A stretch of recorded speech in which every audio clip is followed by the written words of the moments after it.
What's up guys, it's Alex here, your friendly reef dog. Now recently I bought quite a lot of new equipment, including new lights, a new skimmer and a GHL KH Director.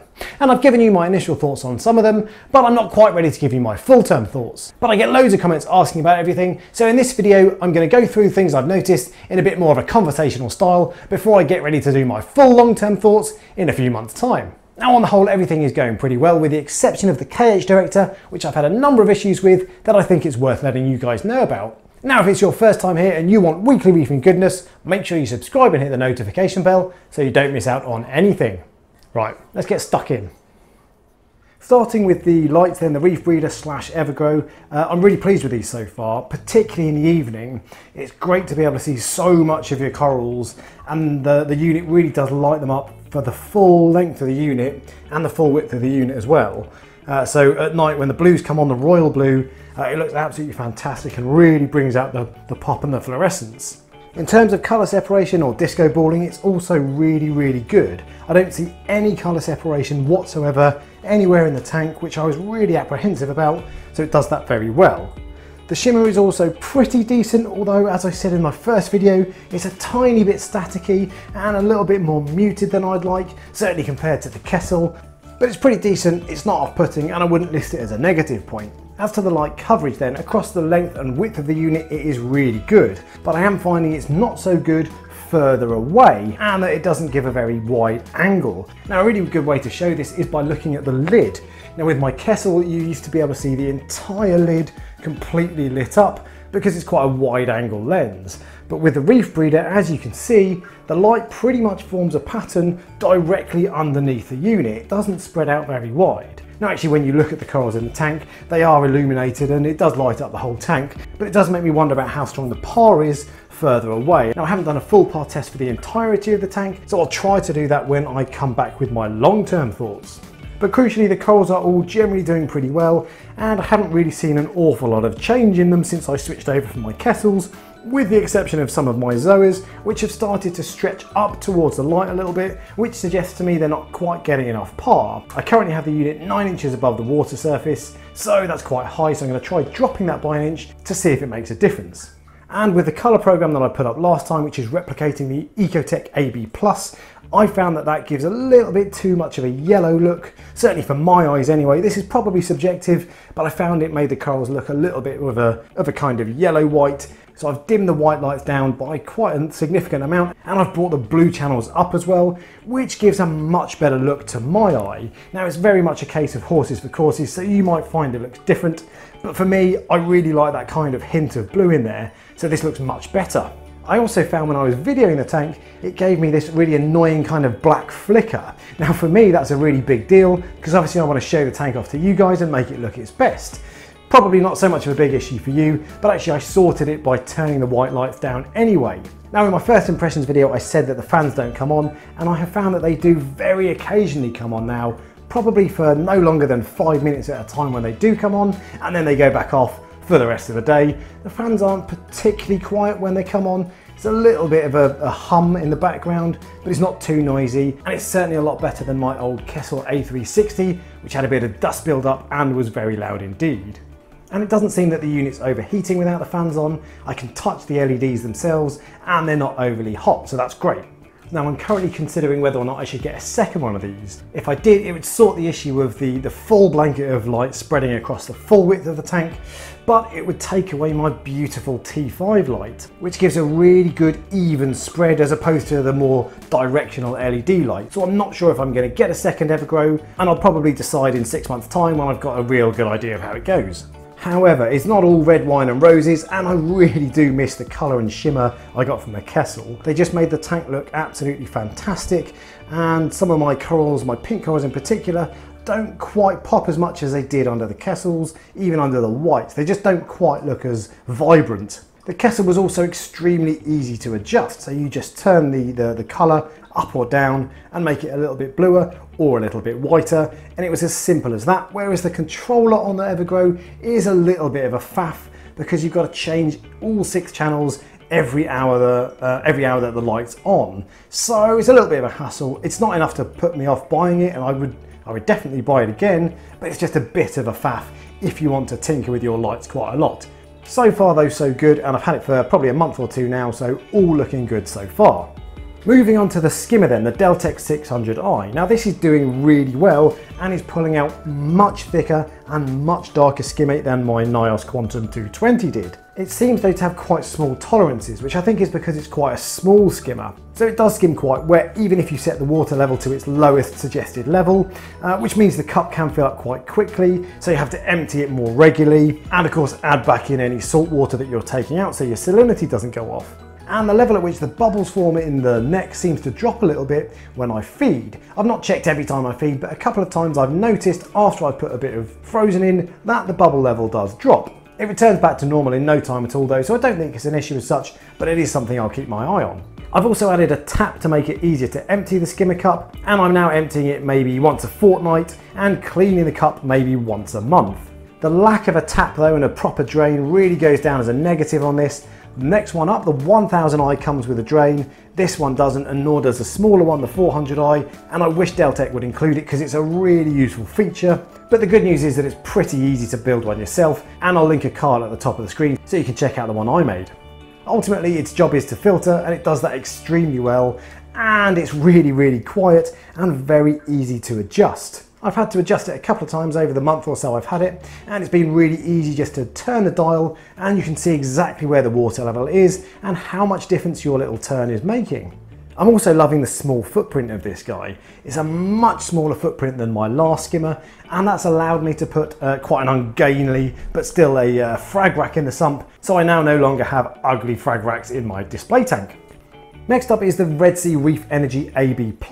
Now I've actually stopped using this stuff. I probably used it for about 3 or 4 months in total, then I decided to call it a day for now. The reason being is that my corals are actually growing too much at the moment. I've got some really fast growing SPS corals in there, like bird's nest, some staghorn acros and some Montipora that are kind of growing out of control at the moment. So what I want to do is stop the feeding, probably have a major trimming back session where I pull out a load of the corals that are growing too quickly, and then I'll start up again with the Reef Energy AB+.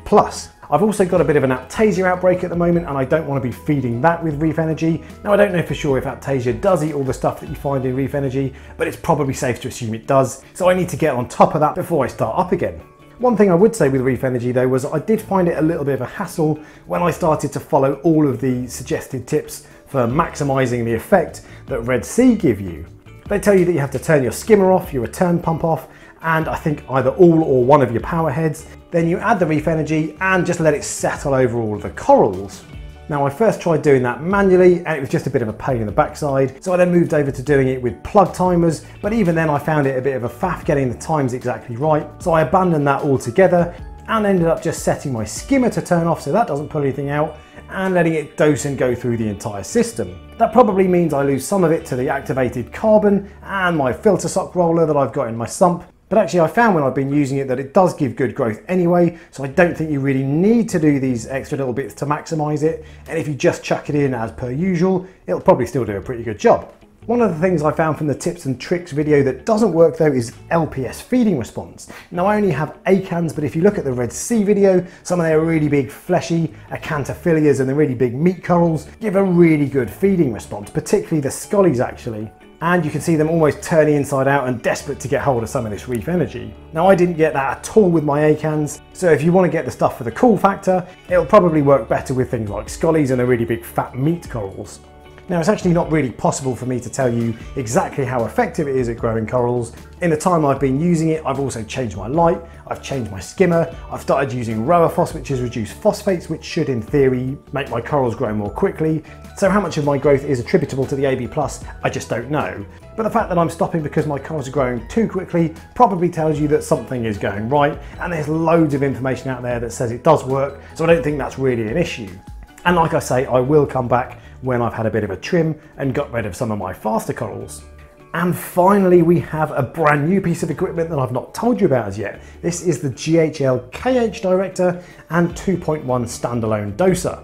Now I'm not using this to control my alkalinity at the moment, but I am using it to do my testing for me. So I've got this to test my alk every single day at the exact same time, which saves me having to do it. And that is an absolute godsend. I got absolutely fed up with having to test it myself. I used to test probably twice a week on average, and if I change rower fossil or change to a new light, I test it every day for a week or so.